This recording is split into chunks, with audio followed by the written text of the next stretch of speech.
Kisruh dualisme kepemimpinan Kadin hingga kini belum ada titik terang. Kedua belah pihak saling klaim Munaslup yang digelar sesuai ADART dan satu pihak lagi bilang Munaslup yang digelar adalah ilegal. Kedua kubu membantah kisruh yang terjadi ada cawe-cawe politik. Benarkah tidak terkait dengan politik? Mengingat dualisme ini terjadi menjelang pergantian pemerintahan Joko Widodo ke Prabowo Subianto. Kita ulas bersama sejumlah narasumber yang hadir melalui sambungan virtual. Ketua Organizing Committee Anindya Bakri, Bayu Priawan Joko Sutono, lalu kuasa hukum Arsyad Rashid, Hamdan Zulfa, dan analis politik Universitas Paramadina sekaligus Direktur Eksekutif Indo Strategik Ahmad Khairul Umam. Selamat pagi Bapak-Bapak. Selamat pagi. Selamat pagi, Pak. Assalamualaikum semuanya. Oke, saya ke Pak Bayu dulu. Kabarnya di tengah saat ini kondisinya seperti ini, tetap ada persiapan pelantikan Anindya sebagai Ketua Umum Kadin. Tetap dilaksanakan meski masih dalam perpecahan, dan apakah memang ini sudah legit, sudah legitimate? Ya, jadi kalau urusan pelantikan itu sedang berproses ya. Memang kita tinggal tunggu dari Kumham ya. Tapi dari sisi pelaksanaannya sendiri, menurut hemat saya sebagai ketua pelaksana ya, semua sudah dilakukan berdasarkan ADART yang benar, dan tidak ada satu hal pun yang dilanggar. Dan kalau disampaikan bahwa pelaksanaan Munaslup ini adalah ilegal, sebetulnya kurang tepat, karena memang kita sudah resmi mendapatkan izin dari kepolisian untuk bisa melaksanakan Munaslup ini. Oke. Ya, Munaslup ini kan biasanya diselenggarakan kalau memang di internal Kadin ada masalah besar, ada masalah berat gitu. Ini masalah beratnya apa? Masalah besarnya apa? Ini juga yang dipertanyakan Pak Arsyad sebelumnya, Pak Bayu. Ya, jadi mungkin saya bicara dulu dari sisi terbentuknya kepanitiaan. Oke. Panitia itu terbentuk, kami ini ditunjuk oleh para pengusung Munaslup.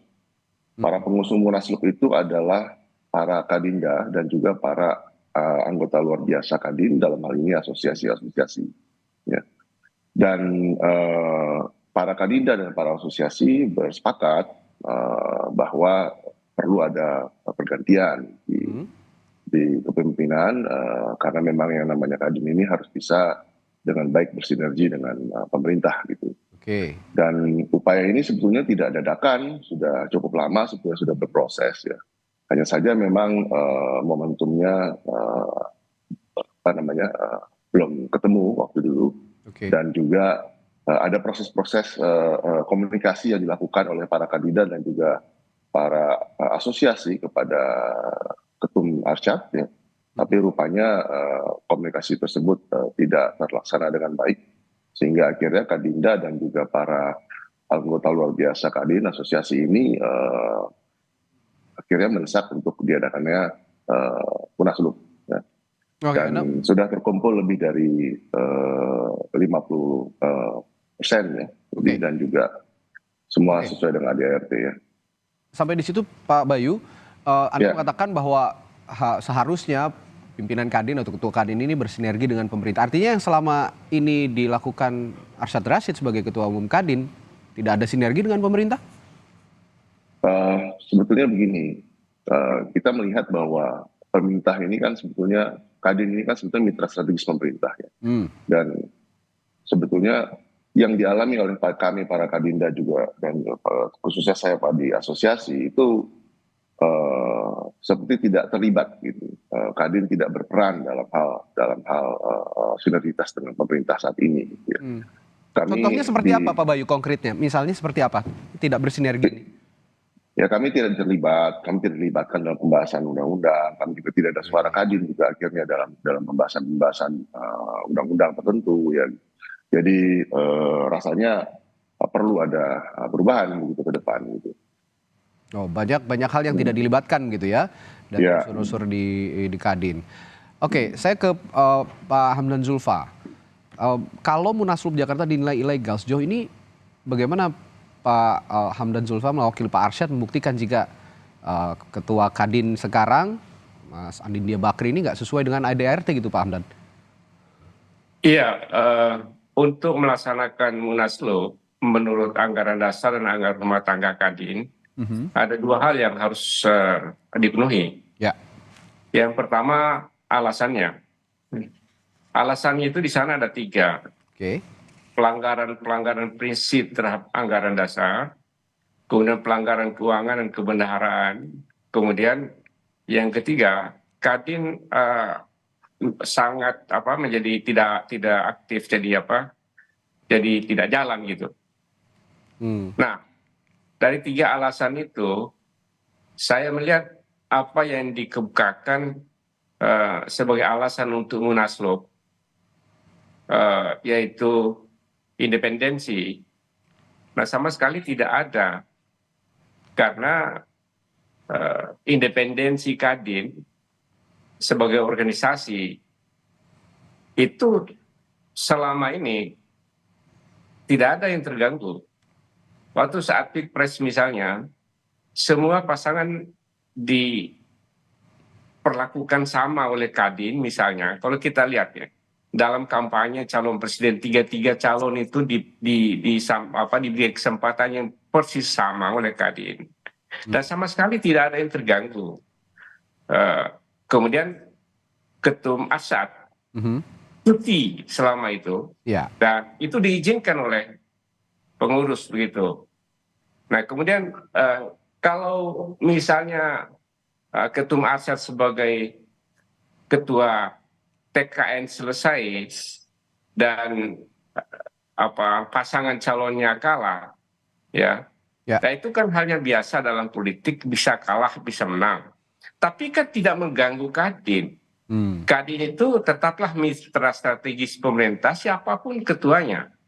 Nah selama ini sama sekali tidak terganggu, dan itu bukan pelanggaran terhadap anggaran dasar. Tidak ada satupun pasal dalam anggaran dasar itu yang melarang hak pribadi setiap anggota Kadin untuk memiliki aktivitas politik. Sama sekali tidak ada. Sejak dulu sudah menjadi tradisi Kadin begitu. Pak Rosan, Pak MS Hidayat, dan seterusnya. Jadi ini hal yang biasa di Kadin. Nah selesai pemilu, selama ini juga ya biasa saja. Dan sepanjang pemilu juga biasa saja. Jadi tidak ada pelanggaran apa-apa. Apalagi pelanggaran masalah keuangan dan masalah kebenaran, masalah keaktifan, aktif semuanya. Tidak ada masalah apa-apa gitu. Nah yang kedua, dari sisi prosedur.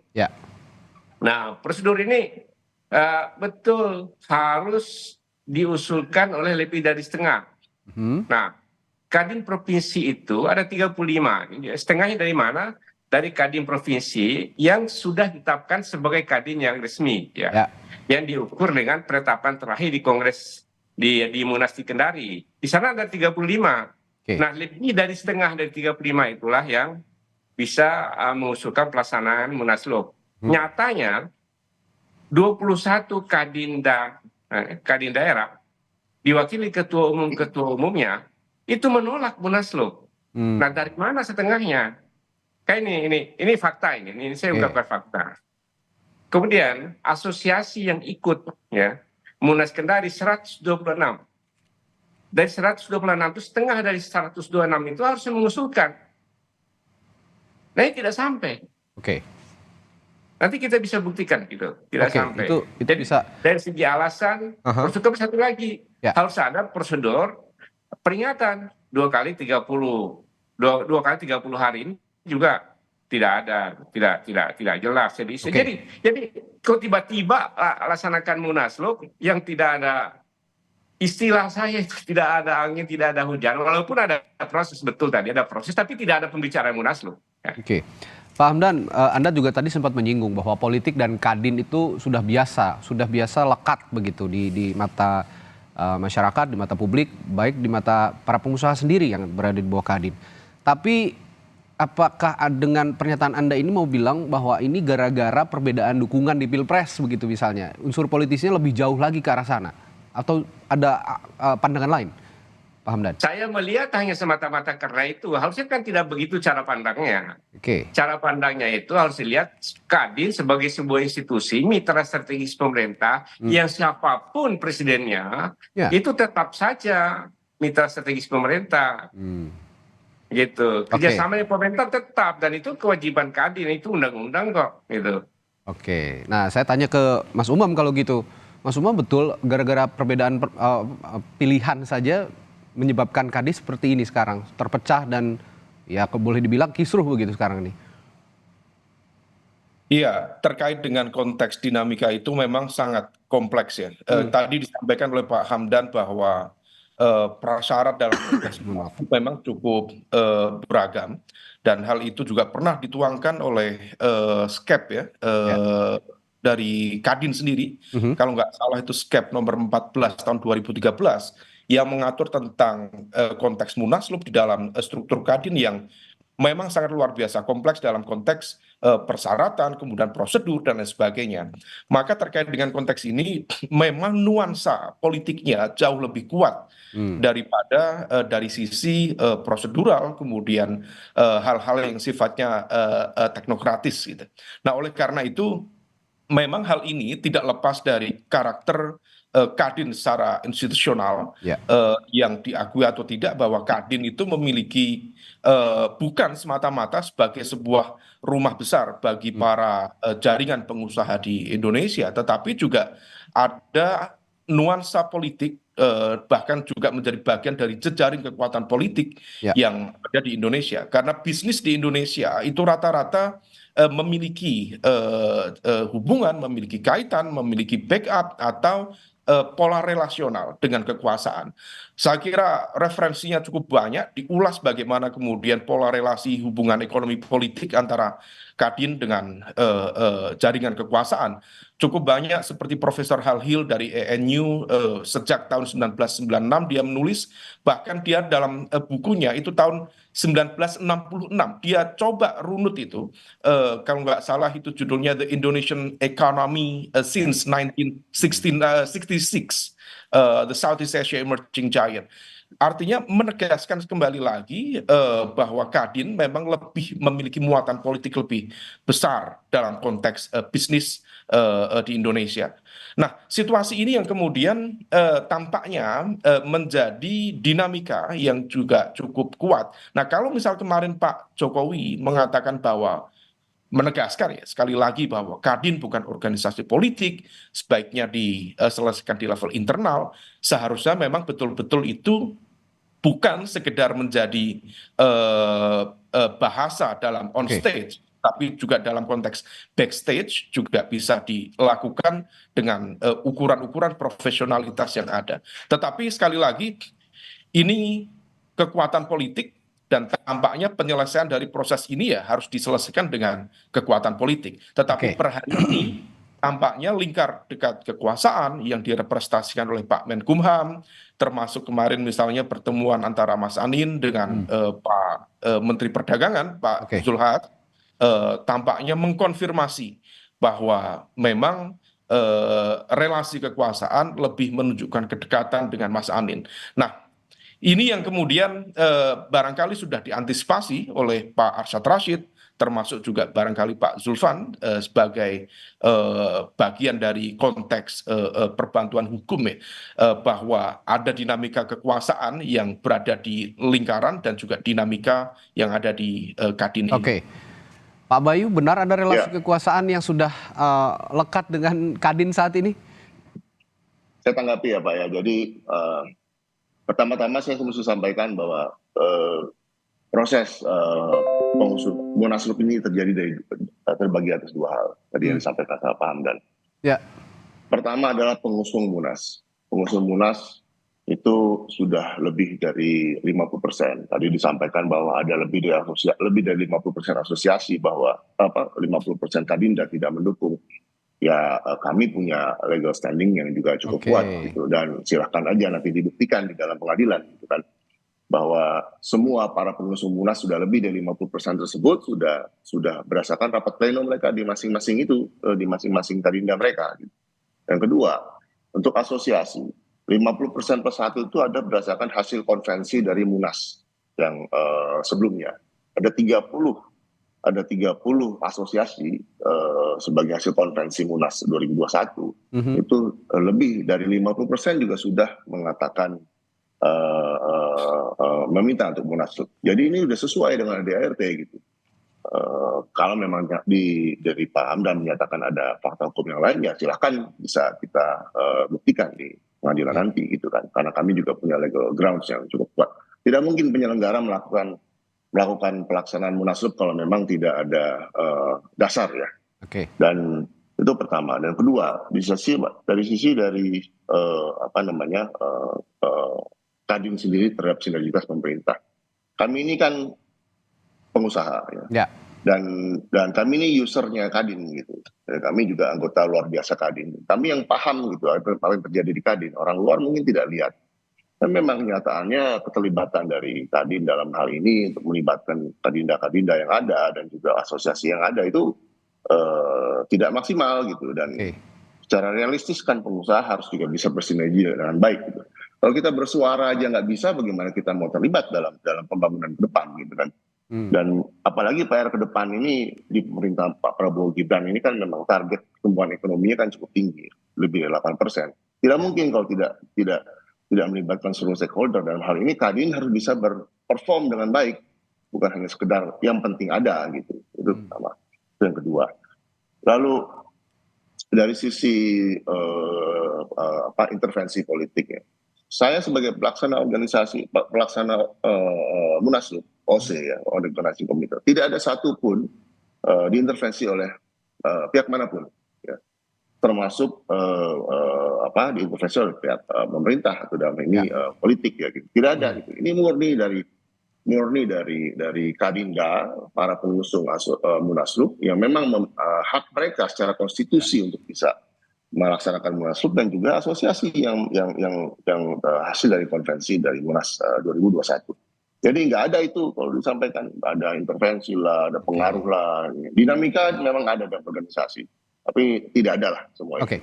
Saya rasa dari sisi pengamat mungkin juga mesti fair melihatnya gitu kan, bukan hanya dari sisi luarnya saja, bahwa proses ini sudah dilaksanakan dengan baik gitu kan. Tidak ada rekayasa, tidak ada yang ilegal, dan semua sudah sesuai dengan anggaran dasar dan anggaran rumah tangga Kadin gitu kan. Dan kalau bicara mengenai masalah cuti, tadi disampaikan Pak Hamdan, nggak ada juga ADART untuk cuti dalam Ketua Umum Kadin. Itu kan hak prerogatifnya dari masing-masing pihak yang bisa berpolitik. Tapi Kadin sendiri tegas dinyatakan bahwa tidak boleh terlibat politik gitu. Jadi karena ini penting untuk dunia usaha. Gitu. Masing-masing pihak punya argumentasi, dan Pak Bayu sendiri mengatakan punya legal standing yang kuat soal tentu. Ya, soal pelaksanaan munaslup yang diselenggarakan dengan sah dengan melibatkan 50% lebih Kadin provinsi. Nah, ini kalau saya mencermati pernyataan masing-masing pihak, sepertinya ujung-ujungnya akan ada di meja pengadilan, akan ada di meja hijau, akan diselesaikan kalau disampaikan misalnya hukum ada begitu ya, 50% ya, silakan buktikan saja kalau benar gitu kan. Faktanya kami juga sudah ada gitu. Ya, masing-masing punya bukti, masing-masing punya legal standing menyatakan seperti itu, dan sepertinya akan berujung di proses hukum gitu. Bagaimana kesiapan masing-masing menghadapi proses hukum ini? Nanti akan saya tanyakan ke masing-masing pihak setelah jeda di Sapa Indonesia Pagi. Tetaplah bersama kami.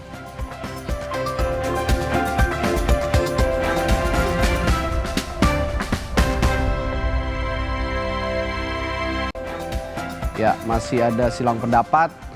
Saat ini sepertinya akan berujung ke proses hukum. Prof. Hamdan atau Pak Hamdan siap menghadapi proses hukum jika memang ujungnya nanti dibawa ke pengadilan, Pak Hamdan? Ya, tentu kami siap dengan segalanya. Dokumen-dokumen banyak sekali yang saya sekarang pegang, saya miliki, yang dikumpulkan. Pernyataan dari Kadinda, kemudian proses munaslup. Kita ingin mencari memang apa sih sebenarnya alasan munaslup yang kita cocokkan dengan anggaran dasar dan anggaran rumah tangga.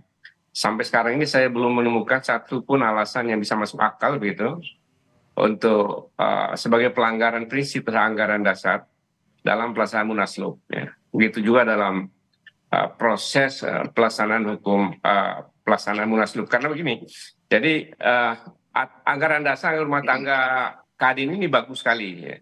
Sangat rinci, sangat jelas ya, alasan dan apa-apa yang dilakukan ketika dilaksanakan munaslup ini sangat rinci. Jadi saya kira ini sangat membantu kita dalam merumuskan di manakah dan mengapa kita menyimpulkan bahwa Munaslup ini ilegal gitu. Jadi dan kita buktikan nanti di pengadilan siapa yang benar, ya. Itu betul sekali. Saya kira kita dan Pak Arsyad bicara berdasarkan atas data-data dan fakta. Demikian juga ada hubungan dengan pemerintah daerah. Dari sisi itu juga nyatanya Kadinda itu kan tidak ada masalah juga. Jadi ya saya kira clear ya. Oke, Pak Hamdan, kabarnya Pak Arsyad juga sudah menyurati Pak Presiden Joko Widodo ya sebelumnya, tapi ujung-ujungnya Presiden mengatakan jangan lempar bola panas ke saya dan meminta alih-alih meminta internal Kadin ini menyelesaikan di internalnya sendiri. Tapi apakah dari gestur atau pernyataan Presiden ini berarti Pak Arsyad memang sudah kehilangan dukungan dari Pak Presiden nih? Padahal sebelumnya kan kita ketahui Pak Arsyad ini dekat sekali dengan Pak Presiden Joko Widodo. Jadi gini, di anggaran dasar itu memang diatur pemerintah itu sebagai pengawas memberikan bimbingan dan arahan dan seterusnya.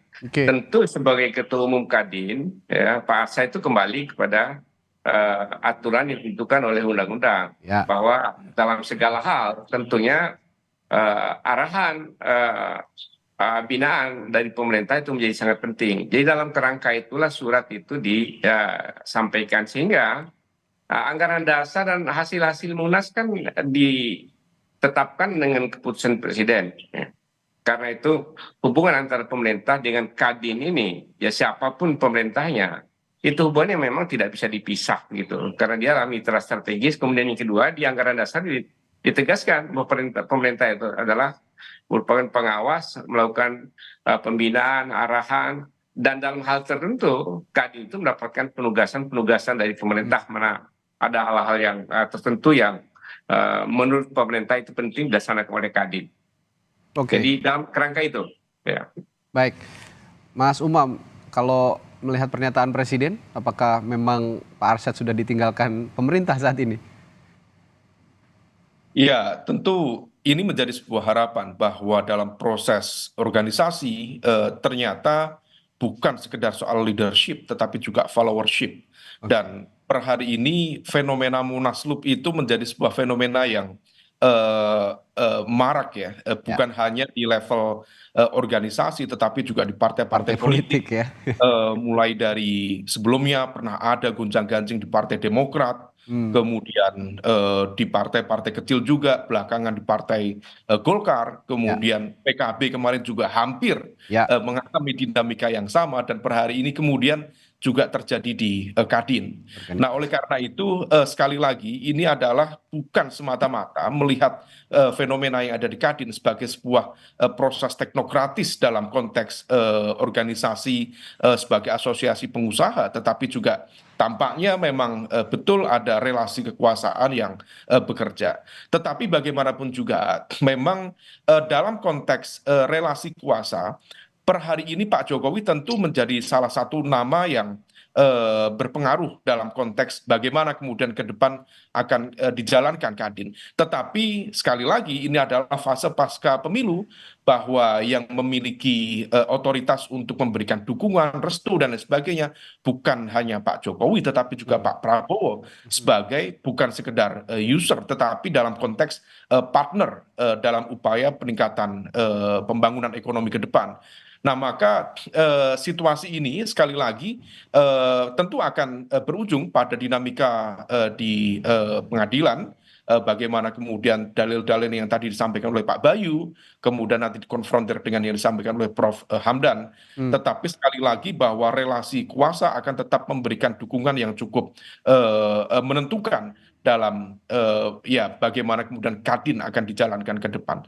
Nah, oleh karena itu memang tidak mudah, tetapi sinyal-sinyal ini saya pikir sudah ditangkap dengan baik oleh Pak Arsyad, dan Pak Arsyad sendiri juga menyikapi situasi ini dengan cara yang cukup smooth, tidak begitu reaksioner, tetapi bahwa semesta politik di Indonesia rasa-rasanya lebih memberikan dukungan kepada Mas Anin dan dinamika kekuasaan ke depan. Iya, nah ini juga sekaligus saya akan tanyakan dalam kesempatan pagi hari ini dalam forum kita yang baik ini, saya juga akan sekaligus meluruskan ataupun mengklarifikasi bahwa kabar-kabar miring di luar sana banyak sekali, Pak Bayu. Kisru ini disinyalir katanya sebagai payback menempatkan Bahlil di Ketua Umum Partai Golkar. Nah, pihak Anindya Bakri dikatakan menagih janji katanya, menjadikan Anindya Ketua Umum Kadin. Apakah benar demikian? Nggak ada itu, nggak ada intervensi dan tidak ada kaitannya sama sekali dengan politik ya. Tapi saya mau tanggapi tadi Pak Prof Hamdan menyampaikan. Silakan. Ada satu hal yang saya juga setuju dengan Pak Prof mengenai ADART Kadin. Memang betul saya sependapat dan saya sangat setuju bahwa ADART Kadin itu sangat rinci, sangat detail, ya, sangat lengkap ya, sehingga mudah untuk bisa mencari mana yang benar dan mana yang salah gitu. Dan oleh karenanya kami juga sangat yakin bahwa proses kami ini sesuai dengan ADART dan bisa kami buktikan nanti sesuai dengan fakta-fakta hukum yang ada. Tapi tadi sempat disampaikan bahwa Munaslup ini ilegal. Mungkin kurang tepat ya menyampaikannya kalau ilegal menurut hemat saya gitu. Ilegal ini artinya kan tidak berizin. Gitu. Ini izinnya ada keluar.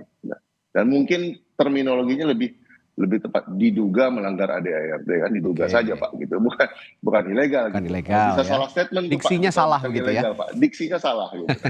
Hanya cukup diduga Ada Pak, yang gitu. kurang tepat saya kira, bukan itu. Dari kepolisian tidak ada izin, kepolisian itu hanya pemberitahuan. Ada izinnya Pak, ada izin. Kalau nggak izin kita dibubarin Pak, tidak mungkin nggak ada izin ya. Ada Pak, pemberitahuan. Jadi izin itu bukan menunjukkan legalitas atau tidak. Siapapun yang memohon untuk melaksanakan acara, pertemuan, kongres atau acara pun harus menyampaikan kepada kepolisian untuk pengamanan. Itu dalam rangka itu. Tentu. Jadi izin kepolisian itu bukan menentukan sah tidaknya sebuah dengan kongres. mengizinkan diselenggaranya acara gitu. Kan gitu Pak. Ya. Jadi yang menentukan sah satu-satu Prof Hamdan. Saya selesaikan dulu Pak Bayu silakan. Ya, saya rasa seperti itu. Jadi semua prosesnya sudah sesuai ya, dan kami juga punya legal standing yang kuat. Dan kalau bicara cawe-cawe politik nggak ada, tidak ada sama sekali proses cawe-cawe politik. Apalagi barter-barteran tadi itu nggak ada, tidak ada proses ini merupakan murni hak konstitusi dari Kadinda dan asosiasi yang mengusung Munaslup, dan semua sudah lebih dari 50% dan ini sudah sah melalui ADART dan kami sebagai pelaksana Munaslup siap untuk mempertanggungjawabkan ini sesuai dengan anggaran dasar dan anggaran rumah tangga. Itu saja, Pak. Oke, Pak Hamdan silakan kalau mau menanggapi. Ya, jadi gini. Jadi kepolisian itu ya bukan karena sudah pemberitahuan ya silakan laksanakan, itu bukan menunjukkan legalitasnya sebuah Munaslup. Ya, memang ada kewajiban polisi tidak perlu memperhatikan, tidak ada penelitian lebih dalam Munaslup ini apa siapa, kemudian dia tidak mengeluarkan atau menolak, bukan. Jadi undang-undang itu mengharuskan setiap yang melaksanakan keramaian ataupun acara-acara besar seperti ini dan acara nasional itu memang harus ke Mabes Polri untuk menyampaikan pemberitahuan. Keluarnya itu bukan berarti legalitasnya, bukan. Legalitas itu sangat tergantung pada sah tidaknya Munaslup itu menurut aturan organisasi. Jadi itulah yang kita maksud, itu ilegal gitu. Iya, kalau ilegal pun juga harus ada penetapan hukum kan Pak, tidak bisa disampaikan sepihak kan Pak. Gitu. Nggak bisa diduga ilegal saja gitu.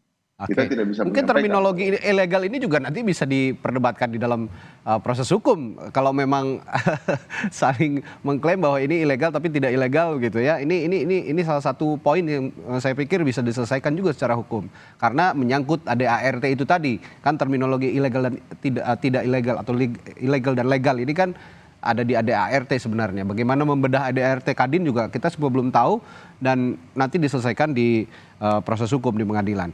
Tapi saya juga dalam kesempatan ini saya sekali lagi, kalau tadi saya sudah mengklarifikasi ke Pak Bayu, saya akan mengklarifikasi juga ke Pak Hamdan. Ada kabar juga nih Pak Hamdan, ini supaya clear semuanya. Benarkah sebelum didongkel, katanya kan didongkel nih ya Pak Arsyad ini. Pak Arsyad ini didatangi oleh timnya Mas Anindya Bakri untuk meminta tukeran tempat katanya. Siapa yang mendatangi Arsyad dan benarkah ada yang mendatangi? Itu saya tidak tahu. Oke. Saya tidak mendapat informasi sampai sekarang. Pak Anin tidak punya ambisi sama sekali untuk ya ini kan forum ini sama-sama untuk mengklarifikasi kalau memang benar-benar tidak ada. Komunikasi yang dilakukan sebetulnya antara Kadinda dengan para asosiasi para pengusung Munaslup yang memang berkomunikasi dengan berusaha berkomunikasi dengan Ketum Arsyad. Ya, bukan dari kubu bukan dari Pak Anin, bukan. Ya, tapi kalau melihat pernyataan yang kuat dari masing-masing pihak, sepertinya upaya untuk rekonsiliasi lah, islah begitu ya dari Prof. Hamdan dulu. Ada nggak upaya ke arah sana sebenarnya sejauh ini? Kalau bagi Pak Arsyad tentu sangat terbuka. Kita islah kembali kepada aturan anggaran dasar. Jadi istilah tukar tempat tidak bisa begitu saja. Ya, kalau ada tukar-tukar tempat ya tukar tempat melalui mekanisme anggaran dasar begitu. Jadi tidak bisa begitu saja, itu problem gitu. Karena itu tentu islah tetap dibuka, tetap dalam perspektif anggaran dasar, anggaran rumah tangga yang ada. Kalaupun ada yang keluar dari situ, itu kan kesepakatan-kesepakatan yang bisa jadi dicapai. Kalau saya sangat mendorong, ya itu bisa tetap terbuka. Tapi kalaupun tidak, apa boleh buat gitu. Pak Arsyad juga prinsip bahwa kalaupun tidak ada, ya apa boleh buat. Kita sudah siap dengan langkah-langkah hukum yang ada. Gitu. Oke, Pak Bayu gimana? Ada upaya untuk islah? Saya rasa Pak Anin adalah bukan hanya milik pada pendukungnya, tapi milik semua Kadinda, dan juga saya yakin Pak Anin juga terbuka dengan komunikasi yang baik ya gitu. Saya rasa karena beliau kan ketua umum Kadin, jadi harus bisa merangkul dunia usaha semuanya dan siapapun itu gitu. Saya rasa itu akan jalan komunikasinya gitu. Tapi dari sisi proses hukum, rasanya saya nggak tahu. Tinggal saya tidak dalam kapasitas untuk menentukan ya gitu kan. Tapi prinsipnya kami punya legal standing yang kuat. Oke, Mas Umam, saya punya pertanyaan juga soal pengusaha yang sudah banyak terjun ke politik gitu ya. Kita tidak bisa memungkiri itu, banyak pengusaha juga yang terjun politik. Dan sebaliknya partai politik juga banyak sekali juga yang dimiliki oleh orang-orang yang berlatar belakang sebagai pengusaha begitu. Bias ini sulit dihindari di Indonesia sepertinya. Tapi kalau kondisi ini terus termaintain 5 tahun ke depan lah setidaknya, apa yang terjadi sebenarnya? Dampaknya ke depan, Mas Umam? Ya, saya sangat menikmati tadi perdebatan antara Pak Bayu dan juga Pak Hamdan ya. Pertarungan tentang klaim-klaim legality dan juga illegality itu sudah menunjukkan tensi dalam konteks pertarungan politik yang juga cukup memanas. Memang betul nanti ke depan akan masuk dalam konteks materi gugatan di pengadilan, tetapi saya masih percaya bahwa everything is constructed by politics. Dan dalam konteks pertarungan hukum, argumen-argumen hukum memang betul bisa dipertarungkan, tetapi sekali lagi bahwa jangankan kalau misal kemudian bisa mempertunjukkan atau membuktikan dengan kebenaran, bahkan dengan ketidakbenaran pun, kalau misal kemudian bisa dipertahankan secara politik, memenangkan pertarungan politik, itu juga bisa menjadi kebenaran baru. Apalagi kalau misal kemudian masing-masing pihak bisa menunjukkan fakta, data, bukti, argumen yang memang betul-betul kuat. Terkait dengan concern terakhir itu tadi, memang jangankan 5 tahun ke depan, selama ini dalam konteks sejarah ekonomi politik di Indonesia dicatat tadi cukup banyak Profesor Halil, Ross McLeod, termasuk dari Aspinall, juga para political economist di Indonesia, termasuk almarhum Bang Faisal Basri misalnya, memang banyak menulis tentang pola relasi kekuasaan dan juga lingkaran pengusaha. Dan perselingkuhan antara bisnis kekuasaan itu bukan sesuatu yang baru, itu sudah mengakar di Indonesia. Dan impact-nya memang kemudian pada level intermediary industries itu tidak banyak tergarap. Akhirnya kemudian yang banyak tergarap adalah pada level industri hulu dan juga hilir terkait dengan SDA dan lain sebagainya. Nah, ini yang kemudian menjadi sebuah catatan. Memang ke depan kalau misal memungkinkan transformasi di internal Kadin perlu dilakukan dalam konteks penguatan-penguatan di industri tengah tadi yang per hari ini juga masih mengalami kekosongan. Terlepas dari perdebatan dan juga dinamika di dalam Kadin ini sendiri. Tetapi memang prinsip dalam konteks konflik of interest ya, memang sebaiknya dihindarkan. Meskipun per hari ini kita nggak bicara Kadin secara khusus, kita bicara DPR saja misalnya, itu juga merepresentasikan apa yang tadi dipertanyakan, bahwa pola relasi antara entitas politician dan juga entitas bisnis Nah, ya. players itu relatif cukup kuat di Indonesia. Dan ini bukan menjadi karakter Indonesia, di banyak negara berkembang, termasuk di Amerika Serikat sendiri, memang memiliki irisan yang cukup besar. Nah, pola relasi ini yang sebaiknya memang tentu bisa tetap beriringan, tetapi profesionalitas dan juga integritas di Oke. dunia bisnis yang juga akan berdampak pada konteks Ya, tapi pembangunan Mas Umam, bisa dipertegas dengan baik. oke, tapi Mas Umam, saya ingin sedikit lebih merinci lagi. Mungkin masyarakat awam belum paham apa relasi bisnis dengan politik sebenarnya begitu. Nah, saya ingin bertanya, apa sih relasi politik dan bisnis yang lebih detail lagi dalam konteks Kamar Dagang dan Industri Indonesia? Nah, apakah benar biasanya bahwa bisnis itu harus punya kedekatan dengan politik, masalah perizinan misalnya. Makanya Kadin sebagai organisasi untuk usaha digunakan untuk melobi pemerintah dan mendapatkan daya tawar. Apakah demikian? Kita masuk ke tahap yang lebih detail lagi, Mas Umam. Ini pertanyaan cukup sensitif ya, tetapi saya mencoba untuk masuk pada ranah teoritik. Memang cukup banyak kajian-kajian penelitian tentang ekonomi politik di Indonesia. Proses bagaimana kemudian pola relasi antara politik dan juga bisnis itu seringkali kemudian memunculkan konflik of interest yang kemudian berujung pada kurang teroptimalkannya prinsip integrity dalam dunia bisnis. Oke. Akhirnya kemudian perkoncoan, kemudian model-model bisnis berbasis patronase itu menjadi cukup kuat. Sehingga kemudian lembaga atau perkumpulan atau asosiasi akhirnya kemudian menjadi sebuah ajang perburuan rente, Oke. baik dalam konteks pembagian proyek atau dalam konteks perizinan dan lain sebagainya. Tetapi itu adalah sebuah catatan yang bukan hanya dalam konteks satu dua lembaga tertentu, bagi semuanya.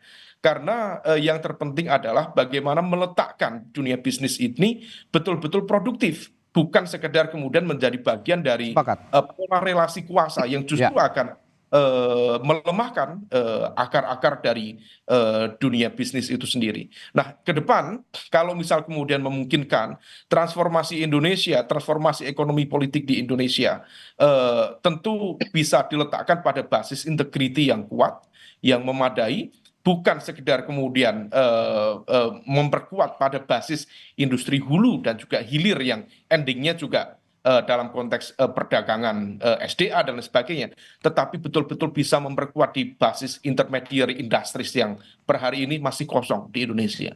Baik, terakhir saya ke masing-masing narasumber saya, Pak Bayu dulu. Ada yang ingin disampaikan di forum ini untuk terakhir kali, dan jika memang konteksnya untuk menghadapi proses hukum, Pak Bayu? Gimana? Ya, jika konteksnya untuk menghadapi proses hukum, apakah ada yang mau disampaikan dalam forum pagi ini? Ya, saya sampaikan tadi, saya ulangi lagi bahwa kami siap mempertanggungjawabkannya. Ya, kami siap membuktikan dengan fakta-fakta hukum yang ada, ya. Karena tidak mungkin pelaksanaan munaslup itu bisa terlaksana kalau memang tidak ada legal grounds yang sesuai dengan ADART yang memang sah gitu ya. Dan mari kita buktikan saja gitu kan, memang kami juga punya dokumen dan fakta-fakta hukum yang real gitu. Oke. Pak Hamdan, silakan, ada yang ingin disampaikan? Ya, memang saya melihat pelaksanaan munaslup ini memang sangat politis ya. Karena dari aspek alasan dan prosedur itu banyak sekali yang dilanggar. Seharusnya tidak demikian menempatkan Kadin. Jadi jangan Kadin diperlakukan seperti partai politik. Ya. Karena Kadin itu begitu organisasinya sangat besar, organisasi sangat kuat, dan tidak tergantung pada seorang ketua umum. Independensi Kadin itu adalah independensi organisasinya. Semua anggota Kadin kan masing-masing memiliki afiliasi politik yang tentu berbeda. Jadi karena itu, ini cara pandang yang harus dibangun dalam melihat Kadin ini. Jadi jangan karena masalah ketua umum, ya, kemudian membawa-bawa menjadi masalah organisasi. Saya kira ini sangat tidak tepat. Ini bukan partai politik kok, ini organisasi para pengusaha. Oke. Ya. Oke, Mungkin saya tanggapi sedikit Pak ya, memang boleh. sedikit saja, singkat saja Pak Bayu, waktu kita sudah habis. Iya, memang ini apa namanya, Kadin ini kan sebetulnya bukan organisasi politik ya, tapi memang para Oke. pengusaha dan Kadinda ini Itu mengusung sudah seperti Anda itu. Jadi itu bantah juga tadi ya. itu rasanya ya Oke, baik. tidak Ya, ada kaitan saudara, dengan politik Pak. baik. Saudara, bisnis yang sehat menjadi penentu perekonomian yang maju di sebuah negara, termasuk di Indonesia. Nah, jika melihat para pebisnis atau para pengusaha bertikai sepertinya tidak elok. Jadi memang kita harapkan bersama jika para pengusaha ini bisa bersaing secara sehat sehingga perekonomian di Indonesia bisa bertumbuh dan berkembang dengan baik untuk mencapai tujuan-tujuan baik di masa depan untuk Indonesia. Terima kasih narasumber saya pagi hari ini, Ketua Organizing Komite Anindya Bakri, dari Pak Bayu Priawan Joko Sutono, lalu ada Kuasa Hukum Arsyad Rashid Hamdan Zulfa dan analis politik Universitas Paramadina sekaligus Direktur Eksekutif Indo Strategik Ahmad Khairul Umam telah berbagi perspektifnya pagi hari ini. Terima kasih Bapak-Bapak, sehat selalu, sampai jumpa lagi. Terima kasih.